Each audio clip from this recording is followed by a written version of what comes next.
السلام علیکم دوستو، ویلکم ٹو مائی چینل۔ امید ہے آپ سب خیریت سے ہوں گے۔ اگر آپ نے ابھی تک میرا چینل سبسکرائب نہیں کیا تو برائے مہربانی چینل کو سبسکرائب کر کے ہماری حوصلہ افزائی کریں۔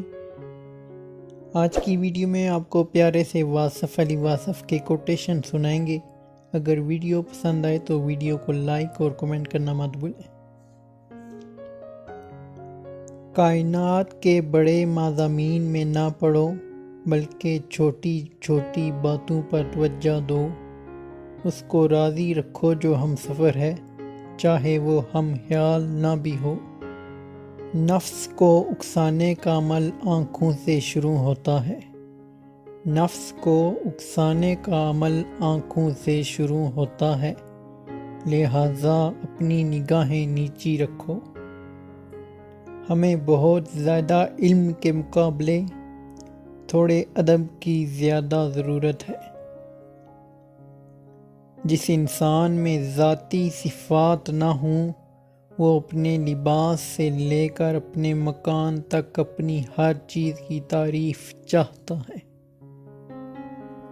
ہم آرام کی آرزو میں بے آرام ہو رہے ہیں۔ رحمت حق اس شخص کی تلاش میں رہتی ہے جس کی آنکھ پرنم رہتی ہے۔ اگر آپ آج سے شکر ادا کرنا شروع کر دیں گے تو آج سے حالات بہتر ہونا شروع ہو جائیں گے۔ آؤ 4 دن کی زندگی میں زہر گھولنا بند کر دیں اور اذیت لینے اور دینے کے اذیت ناک عمل سے توبہ کر لیں۔ ایک دوسرے کے حقوق کے احترام سے ہی معاشرے میں قیام پیدا ہوتا ہے۔ اللہ کے خوف سے وہ کام اپنی زندگی سے نکال دو جو اللہ تعالیٰ کے خوف کا سبب بنتے ہیں۔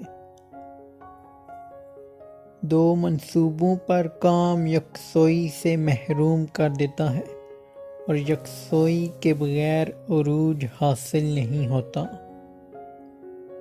لوگوں سے الگ رہ کے سوچو گے تو لوگوں سے الگ سوچ مل جائے گی۔ اصل بادشاہی یہ ہے کہ آپ کے پاس سب سے بڑا علم ہو اور آپ اپنی زندگی سب سے کمزور آدمی کی طرح گزاریں۔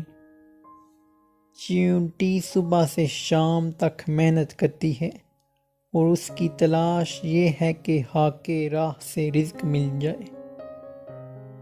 آج کا انسان صرف دولت کو خوش نصیبی سمجھتا ہے، اور یہی اس کی بد نصیبی کا ثبوت ہے۔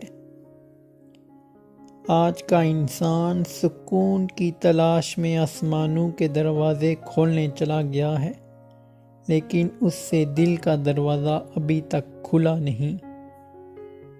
بدی کی تلاش ہو تو اپنے اندر جھانکو، اور نیکی کی تمنا ہو تو دوسروں میں تلاش کرو۔ یہ نہ پوچھو کہ وہ حق سے کیوں محروم ہوا، تم یہ دیکھو کہ تم نے حق سے زیادہ کیوں حاصل کیا۔ تیرا حاصل ہی اس کی محرومی بن گیا۔ ہم زندگی کے طویل سفر کی پریشانیاں اٹھاتے رہتے ہیں اور یہ بھول جاتے ہیں کہ سب کا حاصل انجام گھر سے قبرستان تک کا سفر ہے۔ سائل بڑے راز کی بات ہے، وہ بظاہر کچھ مانگنے کے لیے آتا ہے، لیکن دراصل وہ کچھ دینے کے لیے آتا ہے۔ نیکی دراصل انسانوں کے ساتھ نیک سلوک کرنے کا نام ہے، جبکہ خالی نیکی تو کوئی نیکی نہیں ہوتی۔ ہم ہر قسم کے حالات سے سمجھوتا کر لیتے ہیں، لیکن ہم صرف انسانوں سے سمجھوتا نہیں کرتے۔ جن لوگوں کو ہم نے اپنی موت کا غم دے کر جانا ہے، کیوں نہ ان کو زندگی میں کوئی خوشی دی جائے۔ جن لوگوں نے مشکلات کا بیان لوگوں کے سامنے کیا، دراصل انہوں نے اپنی مشکلات میں اضافہ کیا۔ انسان جتنی محنت حامی چھپانے میں صرف کرتا ہے اتنی محنت میں حامی دور کی جا سکتی ہے۔ انسان مال جمع کرتا ہے اور اس کے بینک بھرے رہتے ہیں اور دل خالی رہتا ہے۔ بے شوق عبادتوں سے شوق کا ایک آنسو بہتر ہے، اور شوق کی ایک نگاہ زندگی کے 1000 سجدوں سے بہتر ہے۔ اینٹ کا اینٹ سے ربط ختم ہو جائے تو دیواریں اپنے ہی بورڈ سے گرنا شروع ہو جاتی ہیں۔ دعا کرنی چاہیے کہ یا اللہ ہمیں ایک راستے کا مسافر بنا۔ ایک راستے کا مسافر گمراہ نہیں ہو سکتا، کیونکہ اس کے پاس راستہ ہی ایک ہوتا ہے۔ رات کی عبادت افضل عبادت ہے۔ جس کی رات بیدار ہو جائے اس کا نصیب جاگ اٹھتا ہے۔ ہم دوست چھوڑ دیتے ہیں، بحث نہیں چھوڑتے۔ ہم مباحثہ جیتنے کی تمنا میں اپنا ساتھی ہار بیٹھتے ہیں۔ اگر تعلق رکھنا ہے تو جھگڑا کس بات کا، اور اگر تعلق نہیں رکھنا تو جھگڑا کس بات کا۔ ہر وہ آدمی جو ضرورتوں کے وقت محبتوں کو ترک کر دیتا ہے، وہ آدمی کبھی وفاداری نہیں پائے گا۔ اللہ کے محبوب اور اللہ کے ولی کسی سے ایک دفعہ تعلق قائم کرنے کے بعد اس تعلق کو توڑتے نہیں، بازو پکڑنے کی لاج رکھتے ہیں۔ انسان سے محبت وہی کر سکتا ہے، انسان سے محبت وہی کر سکتا ہے جس پر خدا مہربان ہو۔ اگر غریب فاقے سے مر رہا ہے تو امیر یقیناً بدہضمی سے مرے گا۔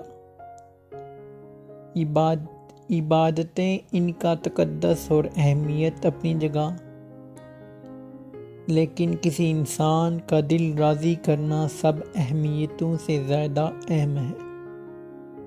جس نے بن مانگے عطا کیا وہ مانگنے پر کیوں مایوس کرے گا۔ کسی انسان کے کم ظرف ہونے کے لیے اتنا ہی کافی ہے کہ وہ اپنی زبان سے اپنی تعریف کرنے پر مجبور ہو جائے۔ وہ شخص مر گیا جو کسی کے دل میں نہ رہا۔ آدمی کب مرتا ہے؟ جب دل سے اترتا ہے۔ زندہ کب ہوتا ہے؟ جب دل میں اترتا ہے۔ خدا حافظ۔